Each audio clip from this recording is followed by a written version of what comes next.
August 2nd, 1995. The INS freed them from virtual slavery, freed them from guards and barbed wire which had held them for years in El Monte, California. The windows were blacked out and soundproofing was installed, allegedly to keep neighbors from hearing or seeing the near 24-hour-a-day operation.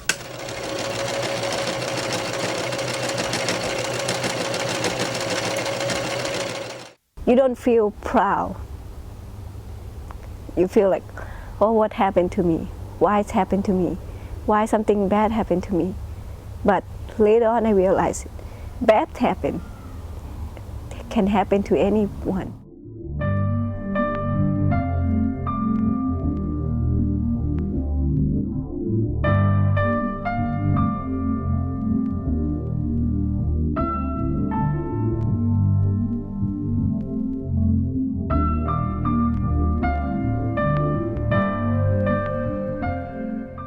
So I came here looking for work to support my 2 kids and my parents, and my family, of course, a farmer, very poor, Thai country family. You know, we want our goods cheaper. We want them made in mass quantities, you know. So because we want that, what we're going to do is they're going to outsource and they're going to go to the countries where people are desperate because they're so poor. And when you have situations where people are desperate for money and they're poor, they're going to tend to, you know, put their trust in people who might lie to them and give them false job offers. When somebody keeps threatening you the same thing every day, at first you're not afraid of it. They were saying that, oh, the American people, they're not as nice as you thought. You go out there, they rape you, they kill you. All you heard is bad news. It's just like you don't know who to believe, but because we don't speak English, it's hard.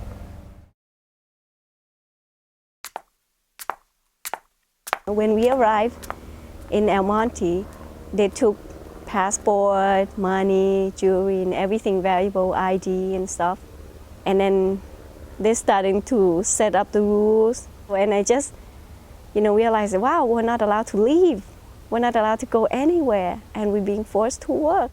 There's a barbed wire blocking people from getting out instead of blocking people from getting in. The master bedroom, it's like 10 people. You just have your mat and a pillow, and that's it. And there's about 12 or 14 people working in my unit, and it's very dusty, you know, and we work there.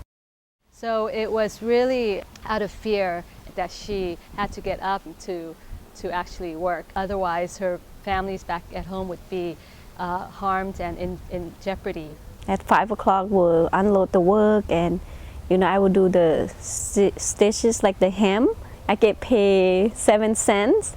My average income is monthly 400 to 500, 300-400 some month. All of us have to sign a contract where we'll pay them for the airfare and everything's like $4,000, $5,000. Every time I felt sad, I was crying and I think of my kids. Well, money, that's what the word come into my head. You need money. So you need money, you'll be okay, you need money. A lot of people ask me, well, is it an immigration issue? Is it an issue that you have to deal with law enforcement? Is it an issue, you know, about culture, race? And it's a lot of things. And I think first and foremost, you have to realize that all of these things are connected, that human trafficking encompasses all sorts of human exploitation. Human trafficking now has become a modern-day scourge. We have now over 27 million people who are in slavery-like conditions around the world. The high price of low cost is very important because it could mean you're making purchases that are linked to slavery. And would we like to have that on our conscience as a people, as a nation? I hope not. We were rescued by the labor commissioner and the immigration, you know, people who work there, and also Chancee from Thai CDC were there, you know. They went in like around 5 o'clock. And then we didn't open the door, and they have to use the axe to break into the house, you know.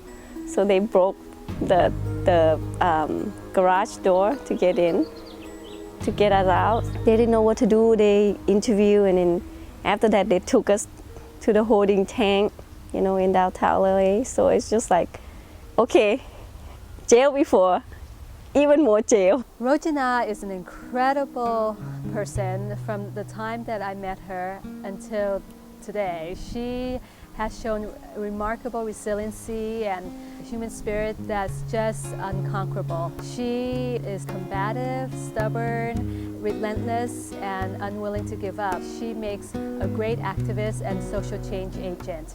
I was told about pay better paying, about job in United States. Then I came to Monte. Ever since then, I always have to do the campaign, so not to let people forget about us. We have to fight with the lawsuits, like 7 years until we get settled with money and stuff like that. It's not a huge amount, but it's just like it's a token of justice. That's what I call it.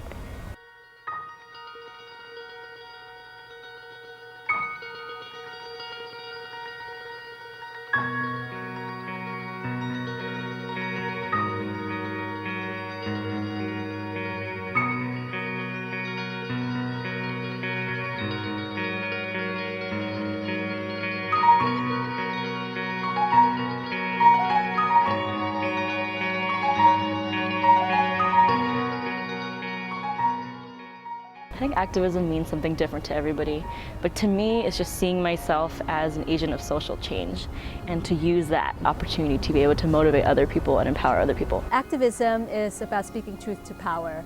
It's about upsetting the status quo and not accepting the way things are, and be willing to make changes and paying the price for trying to make those changes.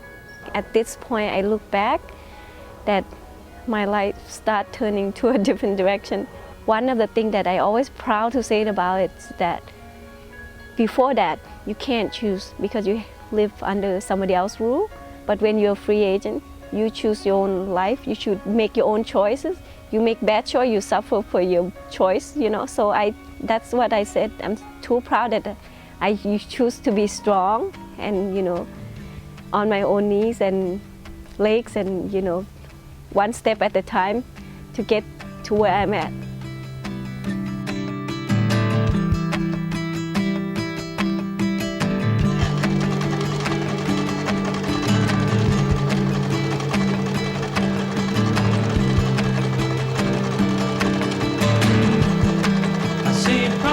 Down the line.